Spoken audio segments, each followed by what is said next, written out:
presidente, colegas vereadores, cumprimentar os chefes escoteiros, sempre alerta.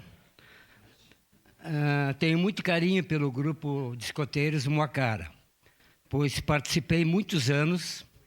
Eu era o Chilo, o chefe dos lobinhos.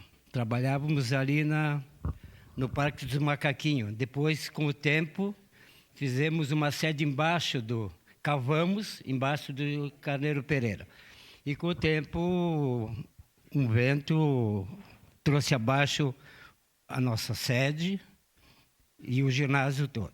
Fizemos campanha para contarmos tijolos, rifas, para construir o que está hoje naquele lugar tão bem localizado nos pavilhões da Festa Nova. Com o tempo eu trabalhei então como chefe de escoteiro num acampamento no Desvio Risso, o ANEI. Eu fui homenageado pelo senador faz tempo, né? Senador Guido Mundim, com medalha Gratidão Ouro. Então tenho essa medalha em casa com grande carinho. E também alguns livros dos escotismos citaram meu nome.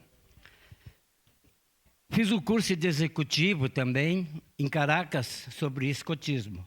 Então a gente tem, como eu disse, um grande carinho e agradecer, infelizmente faleceu há poucos dias o nosso José Ferreira Machado, que me colocou dentro do escotismo e dentro do Grupo Moacara. Sejam bem-vindos, conte comigo sempre, o Grupo Moacara, e com certeza votarei sim. Muito obrigado.